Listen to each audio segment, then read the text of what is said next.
the Storm.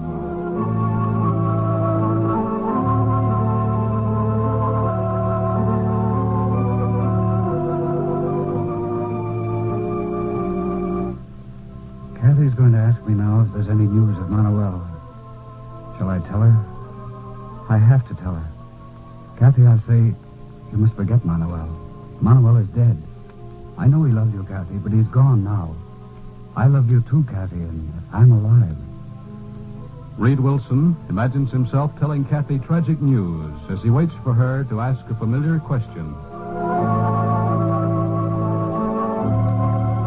Today we bring you another chapter of Against the Storm, written by Sandra Michael and presented by the makers of Ivory Soap.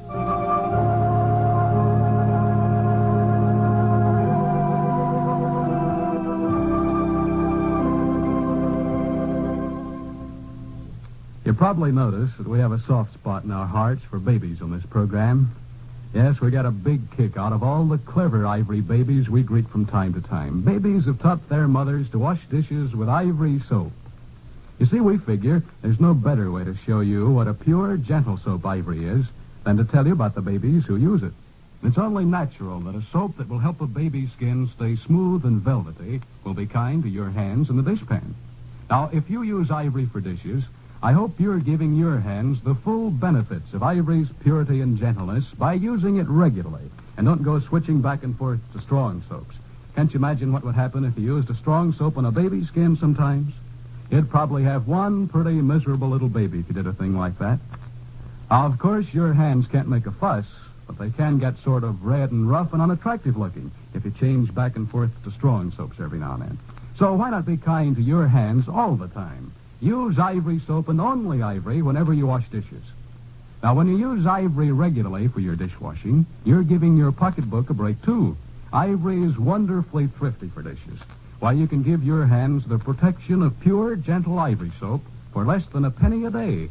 In fact, it costs less to do dishes with Ivory than with those granulated soaps you use on wash day.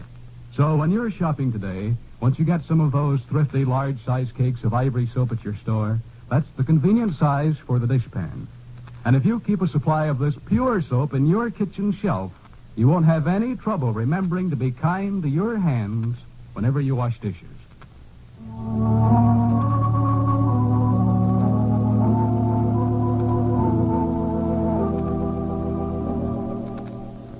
A little excursion steamer that's been plodding the waters all day around Manhattan Island with load after load of patient mothers and ecstatic children now lies briefly in harbor. Her crew has gone to dinner. Resting on the murky water, she looks matter-of-fact and unromantic in the slanting sunlight from the Jersey shore. But she is a ferry boat to thousands of young hearts, and well she might be marked with glory for the joy she's given. Tonight, she will carry the evening crowds. Among them, on one of the trips, will be Cathy Reimer and Reed Wilson, who met last winter on a boat of another sort, bound on quite another kind of journey. Just after Reed had talked with Cathy on the phone today from the city room of the newspaper where he works, Reed received a letter from one of his colleagues in Europe. The message it brought has rung in his mind all afternoon. I've finally got some news about one of those fellows you asked me to look out for. The one named Manuel Sandoval. I'm sorry to say it's not good news.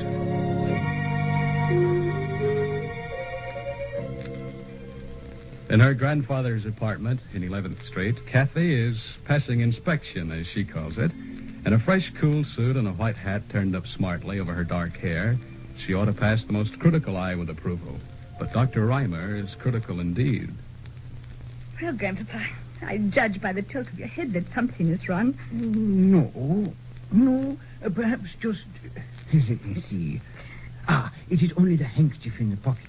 Pull it up a little, half an inch more. So? So. Now you are correct.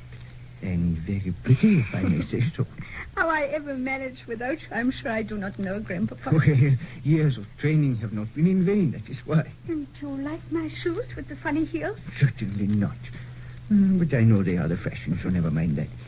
They are very chic. Comfortable, at least. But what a sight. I beg your pardon, Grandpapa. You sighed so deeply. Did I? I'm sorry. Nonsense. Is anything wrong, my dear? Oh, no. But you are not very happy today. For no reason, Grandpapa. Well, it is not that you have no reason to be sad, my dear. But try not to be. Ever since we first found one another again, I have been certain that we shall also find Torben and Manuel. I am very sure of it.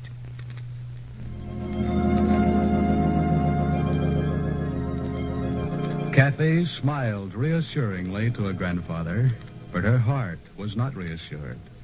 Not about Manuel, and not about the discovery she made this noon about Peter Alden Hill, whose existence can make so great a difference in the lives of her friends at Hawthorne.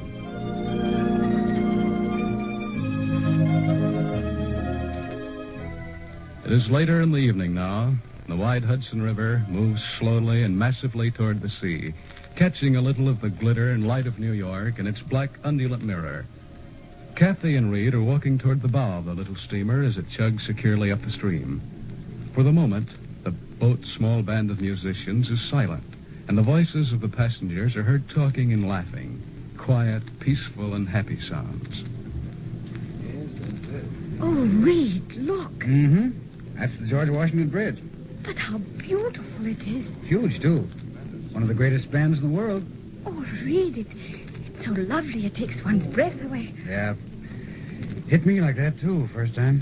But it's so unbelievable, so fragile and ethereal, like a thing made from a spider's web or the beams of the moon.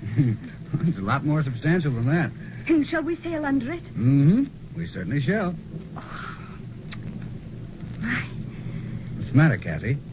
It's almost too much, Reed. What, the bridge? Yes, the great bridge. All this. New York.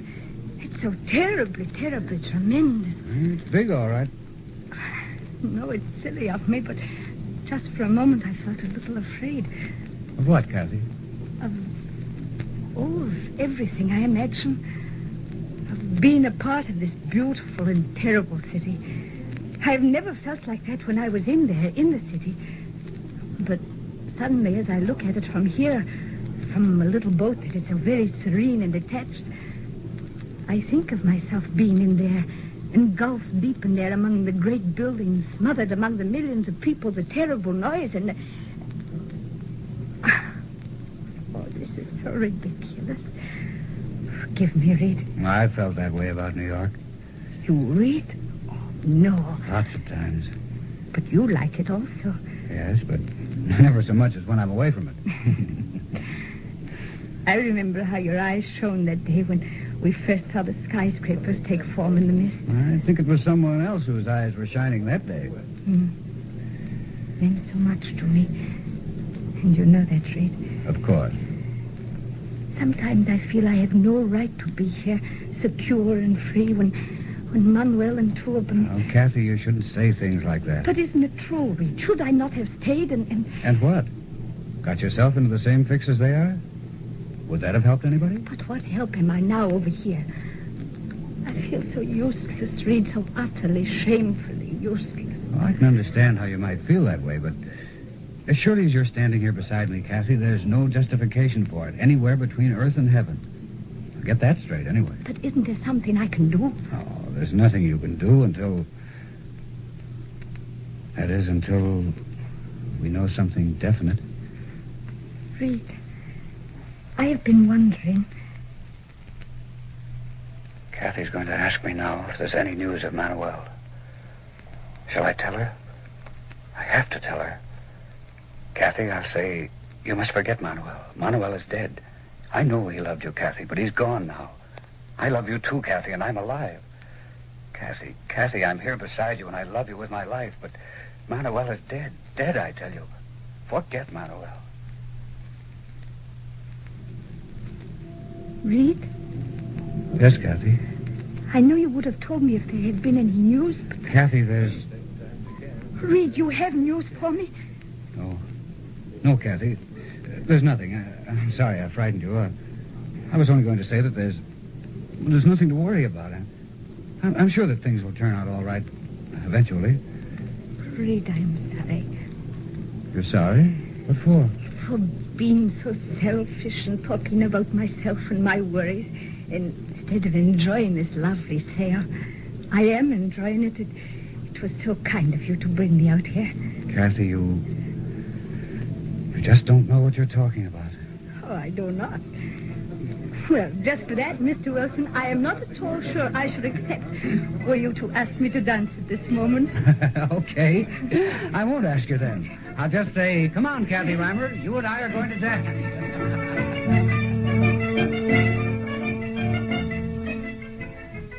The lights of shore and the gaudy little lights around the dance floor on the chugging little boat all spun and whirled as Reed and Cathy joined the other dancers. Both of them felt lighter of heart, and both of them falsely. Reed, because he hadn't dared to tell Cathy the news he had heard, and Cathy, because she knows her hope cannot reasonably be stronger just because there was no news.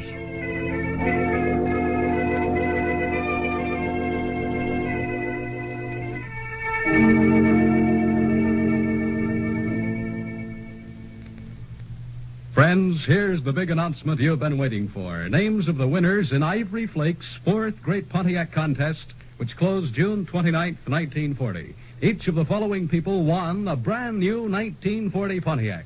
Mrs. J.W. Elder, Decatur, Georgia. Mrs. Charles L. Miller, Chicago, Illinois. Mrs. J.H. Walton, Oskaloosa, Iowa. Mrs. Fred Stultz, West Newbury, Massachusetts. Mrs. C.E. Anderson, Worcester, Massachusetts. Mrs. Julie Femiloro, Detroit, Michigan. Mrs. James M. Maxey, Jamaica, Long Island, New York. Mrs. R.E. Lighthizer, Cuyahoga Falls, Ohio. Mrs. H.A. Fleming, Toronto, Ontario. Mrs. Evelyn Morris, Toronto, Ontario. And congratulations and best wishes to each and every one of you from the makers of Ivory Flakes. Now, we want to tell everyone listening in that we're glad you took part in this big contest, and we hope you had a lot of fun doing it.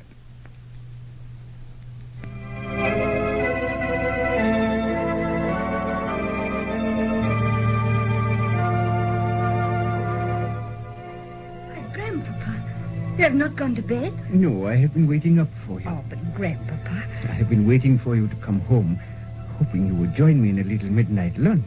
Is that it? I should love it. Good. Did you and Mr. Wilson have an enjoyable tour on the river? Oh, yes, we did. It was a lovely trip. But I don't think I shall go there again. Why, Cathy, what makes you say that? It's so beautiful on the river at night, Grandpapa. But it's so sad, too. The water looks so black and deep. And it got so cold out there. So cold. A cup of hot coffee will be so good now. On Monday, Cathy goes home to Hawthorne with her unhappy secret about Lucretia Hale. And Lucretia considers the effects of her encounter with Nicole Scott. Monday in Against the Storm.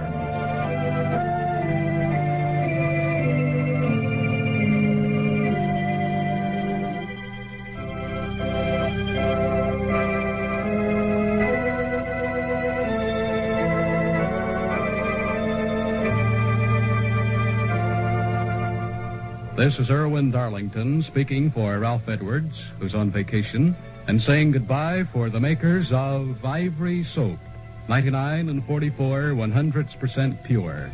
It floats.